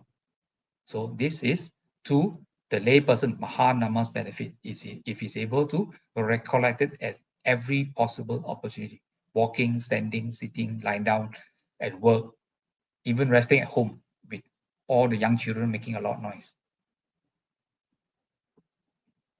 Now, Moving on to another sutta of the same name, Dutiya Mahanama Sutta, but this sutta is found in the Samyutta Nikaya, chapter number 55, sutta number 22, as mentioned at the bottom right of the screen. Now here, Mahanama, also the same Sakyan on another occasion, mentioned to the Buddha that he has been practicing the Buddha's teaching, but he has not attained enlightenment yet. Now, he may be on the way, but he has not attained enlightenment yet. But he says that in this sutta that there's so much going on in Kapilavatthu, so much traffic, that he may die suddenly. He may be run over by a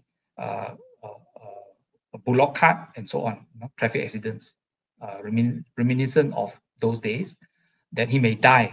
So what happens to him if he were to die not having attained enlightenment? So, and the Buddha mentions this advice to Mahanama, who is trying his level best to practice, even as a layperson. It's when a noble disciple has experiential confidence. Experiential confidence means his confidence, he has saddha. Experiential means he has experienced the benefits of the practice. So it's not confidence, not mere blind faith based on what the Buddha says, but he has done something, he experienced the results of his actions, and therefore confidence grows. That's what is meant by experiential confidence. So when he has experiential confidence in the Buddha, in the Dhamma, in the Sangha, and they have the ethical conduct loved by the noble ones, leading to immersion, leading to deep concentration. The ethical conduct is the one who means, in the Pali word, silehi, which means the person who is practicing sila. As a minimum for lay people, you should be practicing the 5 precepts, cultivating the training in the 5 precepts. And you have confidence, experiential confidence in the Buddha, Dhamma, Sangha, and you have been practicing and very well the 5 precepts, and you are loved by the noble ones. What happens? That person, this practitioner, finds that he is able to go into deep concentration easily. Now, suppose there was a tree that slants, slopes, and inclines to the east. If it was cut off at the root, where would it fall? The Buddha asked Mahanama. And Mahanama replied, Sir, it will fall in the direction that it slants, slopes, and inclines. Hence the picture of the slanting tree that I show on the right-hand side of the screen. And the Buddha says, in the same way, a noble disciple who has 4 things, slants, slopes, inclines towards extinguishment, which means a person who has been cultivating the above list, what happens? Even he were to pass away suddenly through accident or whatever, not having attained any of the stages, he is already cultivated such that he's already slanting towards extinguishment. And the Pali word is Nibbana Paparoti, which means he's already slanting towards liberation, slanting towards attaining liberation or the attainment of Nibbana. So that means we have to do the groundwork to lay the foundation that even though we were to pass away now, not having attained anything, we have done the necessary preparations and make sure that we are slanting towards Nibbana, that in the next life, we will continue this approach, this slant. Okay, we will be able to be reminding ourselves to practice, continue practicing so that we can attain Nibbana, even in the next birth. This is an important reflection that we have to do, reflecting on the Buddha, Dhamma, Sangha, and to practice our 5 precepts, and which leads to concentration and so on. So in the end, this is towards the last slide. The whole of the Buddha's sharing is to do with this Dhammapada verse 183. Sabba papa sa akaranang kusalasa upasampada sacitta parirapanang etang buddhana sasana. That we should avoid evil, do good, refrain from evil, to cultivate good, purify your mind. This is the teaching of the Buddhas. So clearly, the whole of the Buddha's teaching, not just Gautama the Buddha, the previous Buddhas and the Buddhas to come will teach the same thing as listed here. And the whole training, as you would look through, is about avoidance of refraining from unskillful actions or evil and cultivating good actions, wholesome actions. And of course, to purifying your mind. By doing that, you are getting closer and closer, and one day you attain Nibbana, perfect liberation from dukkha. So that is the sharing that I have for you this morning. Sabbe satta sukhi hontu. May all beings be happy. Sat Dhammo cirang titatu. May the good doctrine long endure. Back to you, Brother Chuan. Sadhu, sadhu, sadhu. Thank you very much for the Dharma sharing, the title Reflections While Walking on the Buddha's Path, Part 2. I wish to announce our gratitude to Brother Ananda Fong, who had, without hesitation, agreed to step in to replace Brother Tan Sang Chai this morning, who is not feeling well. We will now proceed with the Q&A session. Please type your questions. We have. And we will try to answer as many as possible due to time constraint. All right, can I have the first question then? Compassion is very encouraged in Buddhism. With the floods hitting many parts of our country, many NGOs have called for volunteers to donate money, etc., to help cleaning, distributing food, etc. Some call this compassion in action. What is compassion that Buddha taught? Over to you. Thank you for the question. A very important question. In fact, the question itself already lists compassion in action that the Buddha taught. The Buddha's teaching is that of doing something wholesome that not just benefit yourself, but benefit others. So in going out by donating money, if you are able to, able to help with the cleaning, distributing food, and many other on-site physical work, you are actually practicing what the Buddha taught, being selfless and thinking of other people's welfare. You are showing loving kindness and compassion, and you have care for those suffering ones. And by doing so, what happens? You are actually practicing what the Buddha taught. Now, when you practice this, you are sowing seeds of compassionate thinking within your own minds. So your physical action may be helping others, but you are also cultivating. So a lot of us study the theory, but it is important to put things into practice. So compassion action is actually executing what the Buddha advised that we should be doing physically.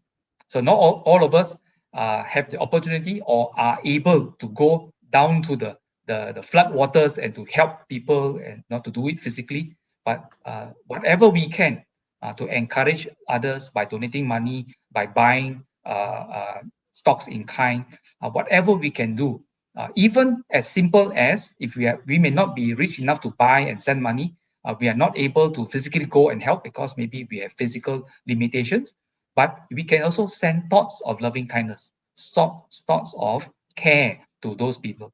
So radiating thoughts of compassion and loving kindness to them will help to alleviate some of their mental anguish, their mental worries, and so on. So this is the way, in fact, what you listed and many others are actually steps forward as what the Buddha has taught. Wow, that is a very good advice to many of us Buddhists. Sometimes we are not sure what we can do due to our personal constraint, and you have given this advice. Sadhu, sadhu, sadhu. All right, we will move on to the next question. Let's see. From Zheng HT, how to ensure next life we can be slanting towards Nirvana? All right. Well, my last slide there on the Dutiya Mahanama Sutta from the Sanjata Nikaya has already mentioned this. The list of the 4 to 5 things you need to do that we should reflect experiential confidence in the Buddha, the Dhamma, and Sangha. Now, it is not just experiential confidence in the Buddha, Dhamma, Sangha. We are not talking about reciting Itipiso, Bhagava, and so on.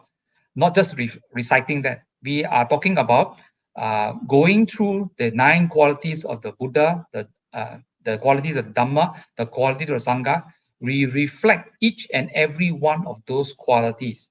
And we want to try our level best to also implement, to cultivate those qualities within our own lives, not just in our mental attitude, but in terms of physical action also. And of course, we need to keep our precepts. Okay. And for the lay people, the most basic is the 5 precepts that we need to not just recite the Panchasila, but to put it into action. The whole of Buddhism is about action. Remember the Dhammapada verse 183, to avoid evil. You cannot just avoid evil in your mind. You have to avoid evil in your bodily actions. You have to avoid evil in your speech. Okay, of course, including evil thoughts that appear in the mind. You have to cultivate good in your bodily actions. Like for instance, by meditating to radiate loving kindness to the flood victims, by going down to the flood waters, going to the people's houses to rescue them, and so on. So those are actions we can do. So doing good is in terms of body, saying good things also, and also have good thoughts. And ultimately, we need to purify our minds. So these are the necessary ingredients that ensure that if we don't get any attainments in terms of first stage of sainthood and higher, that in this life, that we are already slanting towards Nibbana in the next life. The stronger the foundation in this life, the closer you get towards Nibbana towards the end of this life and even in the next life. Okay. I may add is that by all of you attending this every Sunday, joining us for the Sunday Puja and listening to the Dharma talk, and we have spent a short time with good thoughts and sharing of merits. What I felt is also developing ourselves and also slanting towards development to make ourselves better. Do you agree, Brother Ananda? Yes. As in all stages, okay, the first thing is we need to know what is a Dhamma. So attending this regular, not just on the Sunday to listen to talks, but SJPA has organized many weekday sessions with Venerable Arya Dasana also, and many other venerables, and many opportunities to do wholesome things in SJPA, in the physical place. So there are so many opportunities that you must avail yourself to it. And that's only the first step. And you need to put into practice all the advices which the many Dhamma sharers have advised you in your work life, in your study life, in your family life, in your community life. Okay. Yeah. So those Right. are the steps you need to take. Okay, that's good. It's not only this doing of goodness and also listening to the Dharma. But I'd like also to congratulate the other Buddhist societies who have carried out some of the wholesome deeds. I just heard also that Clang and Close also did their part in helping out the needy. All right. Can I have the next question regarding the graded training? Yeah, I think this is a good. There are many training or effort we need to do. Can you advise what are the priorities? Because in your slides you have mentioned there are so many of them. Maybe can we have priorities? Okay. Yeah, admittedly, a lot of things we have to do. And when the Buddha was teaching during the 45 years, he was addressing a very big audience in northern India. So he had to, some people were absolute beginners, some people were further along the path, and some people are on the verge of attaining Nibbana. So the different advices will pertain to different needs of the congregation. Now, for the rest of us, even among lay people in the audience, the priorities are not standard. It depends on us. Where are we in our development? The fact that we have the opportunity to attend this talk that shows that we have certain virtues that are fruiting and giving us opportunity to attend these talks and partake in many of the programs organized by SJPA. But at the same time, we have to reflect on our virtues. Where are we? Okay. Now, here the question mentions there are many trainings and effort. Now, let me draw you to aspect of right effort as is given in the Noble Eightfold Path. Right. Now, Yeah. we have virtues. That means we have been doing something right. We have been putting good effort. So for those things, wholesome things which we are already doing regularly, please do more of it and bring that level of practice to a higher level. Okay. And there are other things, wholesome things, which maybe we have not even started doing. Then we have to find out what are those that can benefit us and benefit those around us. And we should learn how to do and develop those. Those are the two good, wholesome things. But what about things that we should not do? Uh, so there are certain things which we identify within our own character, our own habits, which are maybe in our own mind, oh, this is not good.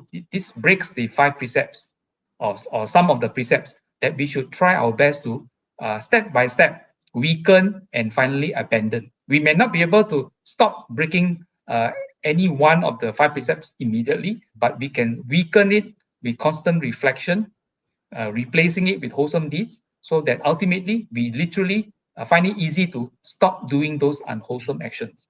And of course, those actions which we have not started doing, those unwholesome actions we have not started doing, which we know they are unwholesome, we should refrain from even starting to do. So that is right effort. So we have to customize these priorities for ourselves in our own context. There is no way in which I can give a perfect example for Brother Chuan or for another Brother Andy or any other individual. Each one of you have your own virtues, your own strengths and weaknesses. You identify your own and you cultivate from there. And the tools given to you, given in this, even this part 2, especially recollection and reflection of the Buddha, Dharma, and Sangha, are very important. Why? Because they encourage you, they provide motivation, they provide inspiration for you to continue your efforts to train, to uplift yourself, to make yourself more noble, to walk the Noble Eightfold Path. So one of the functions of recollecting the Buddha, Dhamma, and Sangha is to inspire yourself. Okay, so we all of us need inspiration, because sometimes we are down, sometimes we are up. So we need inspiration, and this recollection helps you to give examples of how to do it and to inspire us to walk the path, and we can continue. So a long answer to customize your own priorities. Yeah. Okay. I think that is definitely a very good answer, where you give a very good perspective. Each one of us will have a different level of understanding. Each one of us will have different levels of training. What I felt is this: there's to answer the audience question of on the subject on the training. What I like to say is that perhaps just now we can pick up the right effort. So before that, when you put this title in the right effort in front of you, then you can reflect back. Where am I? What am I doing? What am I doing in my spare time? What am I doing over the weekend? Right? Maybe we can attending the talk and then we listen. And then the speaker mentioned about the right effort. Well, today, brothers and sisters, you can start off with that, the right effort. And with the right effort, then you think, what have I been doing? What I do good? What I feel not so good? The good and not so good. And this was, in fact, was brought up by one of the previous speaker, Dean Ewan. Did it with a chart, 4 quadrants for us to fill in ourselves. And these are the things, these are the training. Because after every talk, and I always advise the listeners to always jot down some of the simple efforts we can start today. And today, Brother Nanda Fong mentioned the word right effort. I pick it up and I like to emphasize to all of you that we just reflect on it afterwards. We can reflect after the lunch and we think of it. It's good that we start somewhere. What the things be good, then do more. You have already done some wholesome deeds, like helping out you the needy. Then should I do more? And should I carry on activities? It reflects. brothers and sisters, is a wonderful takeaway for all of us. These are the training that we should carry out ourselves, because there's no fixed formula like what the speaker mentioned. Thank you. We have to quickly rush to the next question. We still have. Thank you, brother, for your sharing. With someone who say he do not do evil, he is happy with his life. How can we encourage him to further cultivate? I think this is a very common question. Yes, yes. Thank you for the question. Well, some people say that I'm not a bad person, and they're happy with it. But for these people, they have set the bar very very low. That just because they have not done any evil, but he cannot say that. Although he says that he has not done any evil, and he's happy with this, but he cannot say that he has done any good either, because good and evil are two separate actions. So in this case, he has avoided evil, but is he doing any good? That is the next question. And how do we encourage it? Well, the avoidance of evil is important in the sense that we do not what they call create problems for ourselves. Okay, when avoidance of evil has a manner of safeguarding ourselves from unpleasant results. So to make our lives, our future portion of our lives, be happier, be more pleasant, having more opportunities appear, we have to cultivate good. Now that is from the karma point of view. So there are two aspects to it.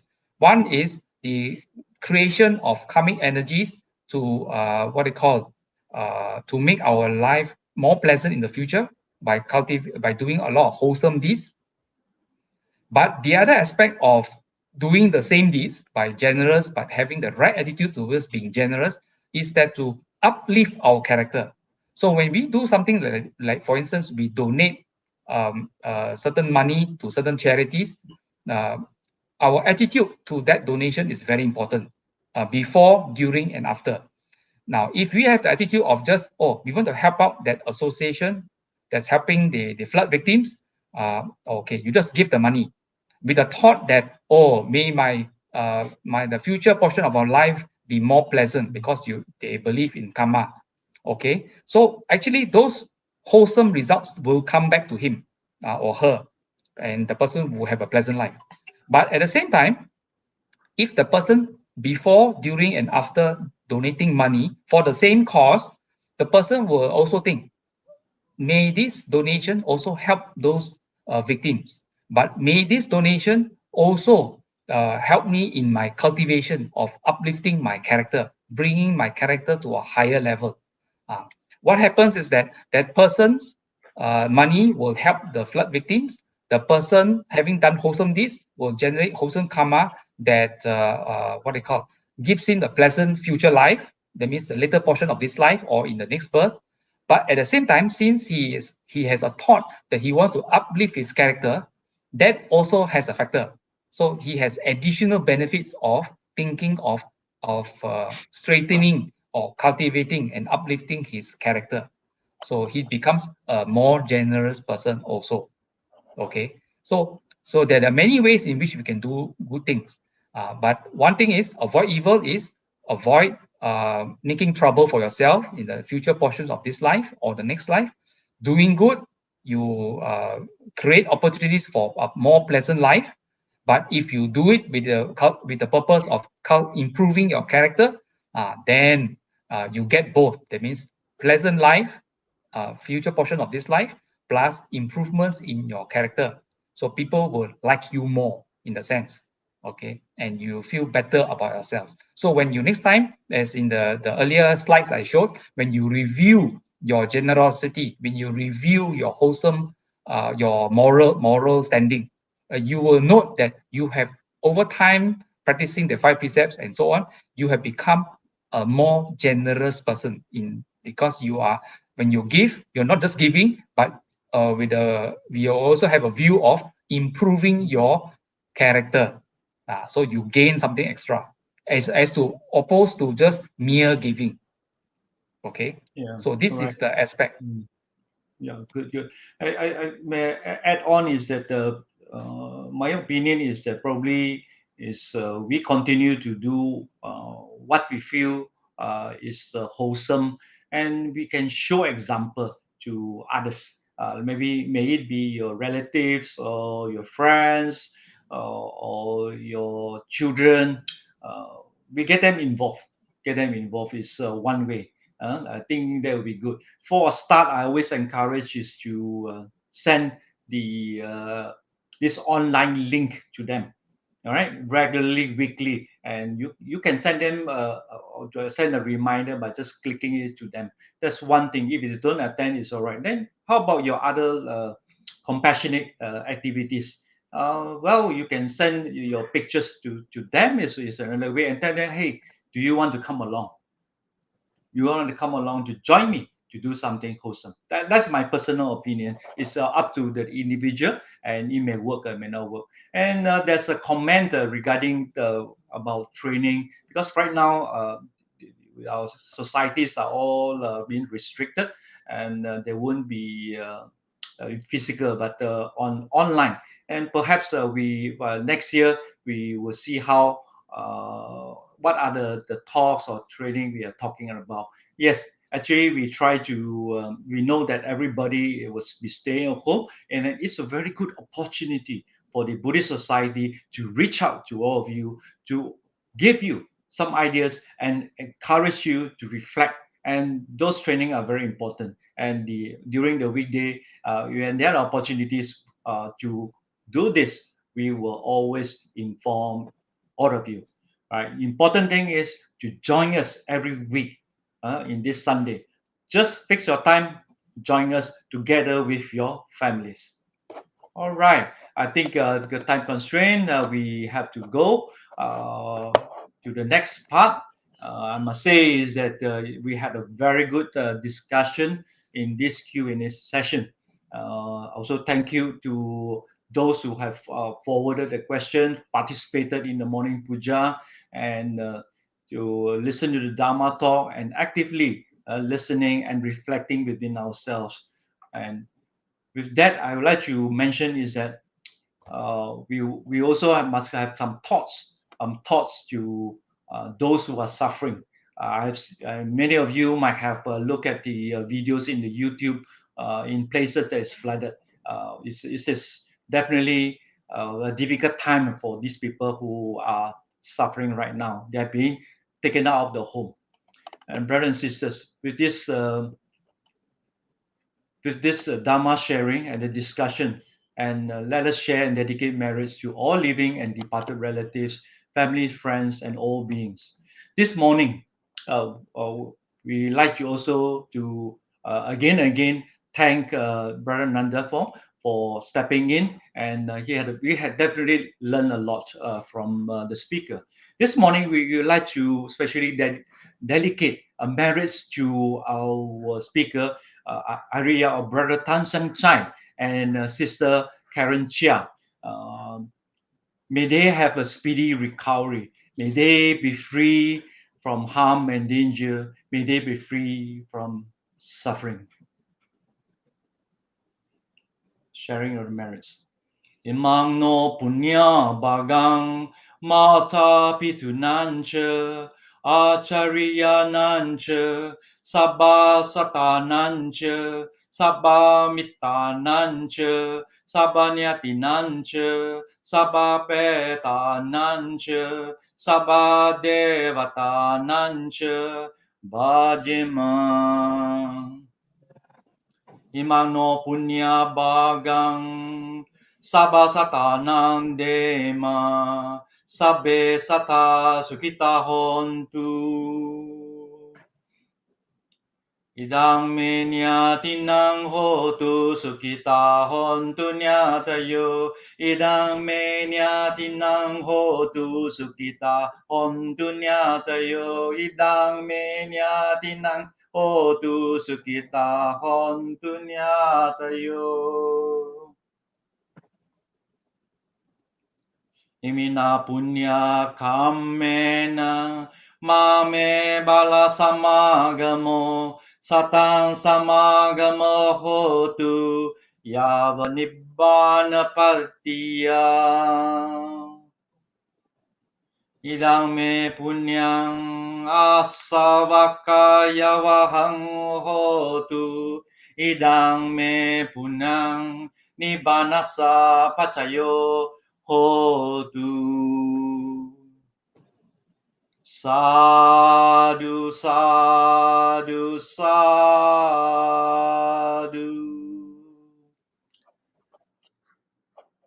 Gratitude to all of you who have been following the Sunday Buddha Puja service, listening to the Dharma talk and joining us in the sharing of merits. To all beings, to all those who are suffering, those of them that have departed. And I'm very grateful for the past 1 year over, in fact, coming to 2 years, that you have constantly. And this is a very good sign of the Buddhist community. And with your support and with your participation, I'm sure we will be able to plant good seeds. And also like to thank those who go out physically to help the needies.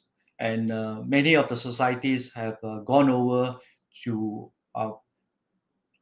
hand over some of the necessities, some food, cooked food, and I'm very happy and very touched with this effort, and hope you can continue because there are many people who needs our help. And please do it, and may all beings be well and happy for your great effort too. And before we end, let us pay homage to the Chibujen. Buddhang pujemi, Dhammang pujemi, Sanghang pujemi.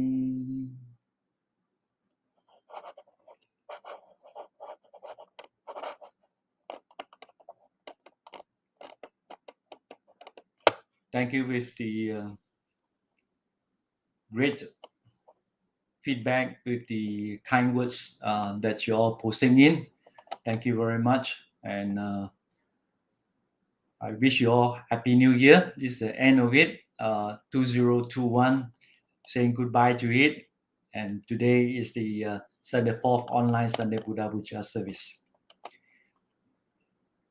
I hope you all have a good year. Please remember to stay safe and stay cautious. And to those who are doing charitable work, doing good deeds to the needy, again, gratitude to you. And continue to do. May all the Triple Gem be with all of you. Have a good year. Happy family. Stay safe and be good. Suki, Hontu, goodbye. Happy New Year. See you again next week, 2022. Sadhu.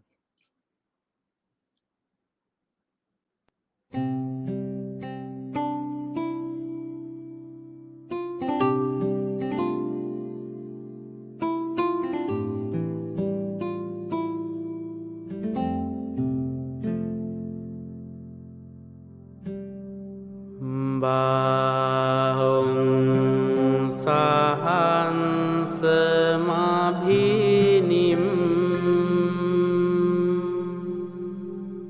mitesayudantang ngirimi kelang uditagora